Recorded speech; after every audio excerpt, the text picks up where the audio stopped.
Hello दोस्तों, तो आज हम इस वीडियो में सीखेंगे पैंट की कटिंग और स्टिचिंग। तो पहले हमें एक सीधी लाइन ड्रॉ कर लेनी है। डबल फोल्ड कपड़े को कर लेंगे और खुली साइड जो होगी वो हमारी तरफ होगी। इस सीधी लाइन ड्रॉ करने से हमारा जो भी मेज़रमेंट हम लेंगे वो हमारा एक जैसा आएगा, बिल्कुल भी उसमें कोई दिक्कत नहीं होगी। और यही मेज़रमेंट हमें ऊपर से भी लेना है, यानी कि जो सीधी लाइन हमें ड्रॉ करनी है वो ऊपर से भी, ताकि जो कपड़े की कान है वो एक साइड निकल जाएगी और जो लाइन खींचेंगे वो बिल्कुल सीधी आएगी। उसके बाद हमें लेनी है हमारी कपड़े की लंबाई, जितनी हमारी पैंट की लंबाई है। जैसे इसमें है 36 इंच की लंबाई, तो 36 इंच की हम लंबाई लेंगे। जो 1 इंच है वो हम ऊपर से छोड़ेंगे, उसके बाद पूरा 36 इंच का निशान हम इसमें लगा देंगे। मार्जिन का जो भी होता है वो इसी के अंदर आ जाएगा। अब ये 1 इंच हम ऊपर कैसे क्यों निकालते हैं, ये बेल्ट के लिए हम बनाएंगे पीछे इलास्टिक और आगे बेल्ट वाली पैंट। तो इस निशान को भी हम बिल्कुल सीधा कर लेंगे। उसके बाद हम लगाएंगे हमारी हिप का निशान। जो हमारी हिप है, जैसे इसमें है 37, तो 37 का हम फोर्थ पार्ट करेंगे तो 9.5 इंच आएगा। यहाँ 9.5 इंच पे एक निशान लगाएंगे और 1.5 इंच हम उसमें एक्स्ट्रा ऐड करेंगे। अब जो 1.5 इंच और जो 9.5 को ऐड करेंगे तो हमारा आएगा 11 इंच। 11 इंच का हम एक बॉक्स रेडी कर लेंगे, यानी चारों तरफ से उसकी जो भी लेंथ होगी वो 11 इंच होगी। 11 बाई 11 का हम एक बॉक्स इसमें रेडी कर लेंगे। अब 11 बाई 11 का एक बॉक्स रेडी कर लेंगे। जो ऊपर से हम यहाँ पे 11 इंचेस पे एक निशान लगाएंगे, ये हमारा आसन का निशान हो जाएगा, जिसको हम क्रोच एरिया भी कहते हैं। अब जो आसन की चौड़ाई में ऐसे निशान लगाते हैं वो लगाएंगे हम 2.5 इंच पे, यानी कि 2.5 इंच पे ये निशान लगेगा। और जो हैवी साइज होते हैं उनका लगता है 3 इंच या फिर 3.5 इंच, से ज़्यादा ये निशान नहीं लगता। अब हम क्या करेंगे, जो आसन का निशान में 2.5 इंच एक्स्ट्रा लिया है ना, 2.5 इंच, और यहाँ पे जो 11 इंच आ रहा था उसको हम ऐड कर देंगे। हमारा आएगा 13.5 इंच। अब 13.5 इंच का हाफ करेंगे तो आएगा हमारा 6.75 इंच, यानी कि 6.25 इंच। और 6.25 इंच पे हम ऊपर से यहाँ इस तरफ से निशान लगा देंगे। ये हमारी पैंट का जो सेंटर है वो सेंटर पार्ट निकलाएगा। और यही 6.25 इंच का निशान है, हमें ये हमारे मोरी की साइड से भी हमारा यही लगेगा। अब हमारे यहाँ पे की तरफ टक्स आती हैं। यहाँ पे हमारी जो पैंट में टक्स होती है, जो फिटिंग के लिए अच्छी होती हैं, वो टक्स का निशान होता है। तो टक्स की चौड़ाई का निशान अब आपको कैसे लेना है, टक्स की चौड़ाई का निशान लेना है आपको 1.5 इंच का, यानी जो हमने हमारी हिप का फोर्थ चौथा हिस्सा करके जो एक्स्ट्रा 1.5 इंच लिया था ना, वो 1.5 इंच हम टक्स में कंप्लीट कर देंगे। तो हमारी फिटिंग पैंट की बहुत ही अच्छी आएगी और क्रीज भी बहुत अच्छी बनेगी। इसकी जो टक्स की लंबाई होगी वो हम लेंगे 5 इंच। अब यही निशान हम हमारे मोरी पे लगाएंगे 6.25 इंच, जो कि हमारे ट्राउज़र को 2 हिस्सों में डिवाइड करता है। तो हमारी जो मोरी है वो हमारी 8 इंच की तैयार रखेंगे। तो 8 इंच की तैयार रखेंगे और हाफ इंच हम लेंगे मार्जिन का इसमें एक्स्ट्रा। तो 4.5 इंच हम बीच के निशान से इस तरफ ले लेंगे और 4.5 इंच इस तरफ से ले लेंगे। और यहाँ हम हमारे क्रोच एरिया की गोलाई दे देंगे, जो कि हमें ज़्यादा गहराई नहीं देनी है, वो हमारी खड़ी रहेगी, खड़ी गोलाई रखनी है इसकी।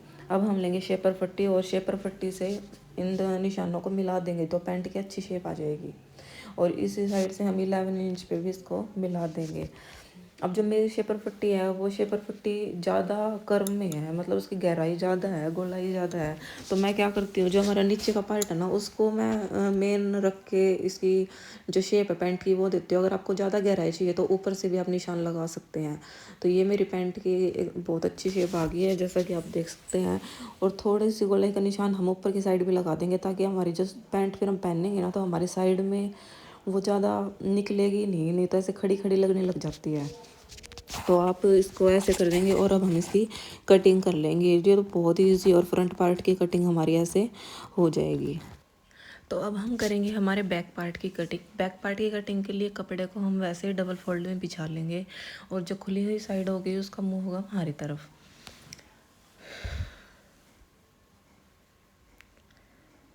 अब हम स्केल लेंगे और स्केल से इसके ऊपर भी वैसे ही निशान लगा लेंगे, ताकि हमें एक सीधी लाइन मिल जाए, और जो भी हम निशान लगाएंगे मेज़रमेंट का वो बिल्कुल सीधा आए। वैसे पीछे वाले पार्ट में मेज़रमेंट की कोई ख़ास ज़रूरत नहीं होती। जो हमारा जो ऊपर से होगा फ्रंट पार्ट से वो 2.5 इंच ऊंचा होगा, और साइड से भी 2.5 इंच ही ऊंचा होगा। तो हम क्या करेंगे, ऊपर से पहले एक 2.5 इंच पर निशान लगा लेंगे। ऐसे हम आगे की तरफ 2.5 इंच के ऊपर एक निशान लगा लेंगे और हमारे स्केल की हेल्प से एक सीधी लाइन ड्रॉ कर लेंगे।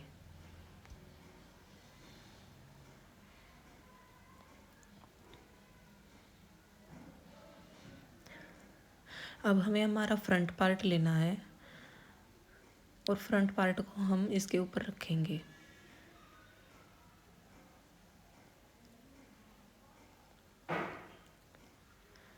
जैसे हमने उसकी फ्रंट पार्ट की कटिंग की थी, हम वैसे ही शेप में इसको इसके ऊपर रख देंगे, 2.5 इंच ऊपर से छोड़ के।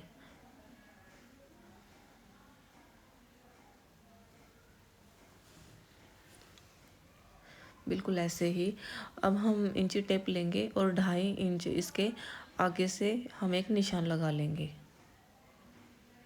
यानी जो हमारा फ्रंट पार्ट है उससे हम 2.5 इंच यहाँ से एक्स्ट्रा लेंगे, और जो हमारा आसन का पार्ट है वहाँ से भी हम 2.5 इंच एक्स्ट्रा लेंगे।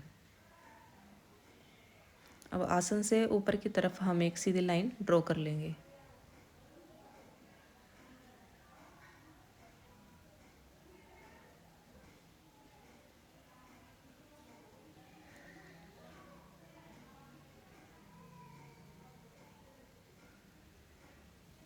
और हम हमने आसन की गोलाई दे देंगे, जैसे कि हमने फ्रंट पार्ट में दी थी। ये ज़्यादा गहरी नहीं होती है, इसको हम एकदम खड़ी खड़ी रखेंगे।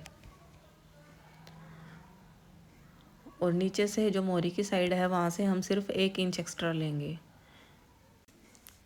अब हम हमारी शेपर पट्टी लेंगे और नीचे के निशान से ऊपर के क्रोच एरिया तक इसको रखेंगे और एक निशान लगा लेंगे, जिससे हमारी बैक पार्ट की भी शेप आ जाएगी। अब हमारा जो बैक पार्ट होता है वो हमारे फ्रंट पार्ट से क्रोच एरिया की तरफ से ऊंचा होता है। वो ऊंचा इसलिए होता है ताकि हमें उठते बैठते टाइम दिक्कत ना हो और वो खींचे नहीं, वरना हमारी पैंट जो होती है आपने कई बार देखा होगा अंदर की साइड से खींचने लग जाती है जब भी हम उठते बैठते हैं या फिर कोई भी काम करते हैं। और ये निशान हमें तिरछा लगाना है, जो हमारे जो दूसरी साइड है उससे हमें बिल्कुल बराबर रखना है, ताकि साइड से हमारी पैंट की शेप एक जैसी आए। और जो सिर्फ ऊंचाई होती है वो हमारी आसन की तरफ से ही ऊंचाई होती है, बीच में से। अब इसकी कटिंग कर लेंगे। ये थी हमारी पैंट की कटिंग। अगर आप इसकी स्टिचिंग भी देखना चाहते हैं तो कमेंट करें और चैनल को लाइक शेयर सब्सक्राइब करें।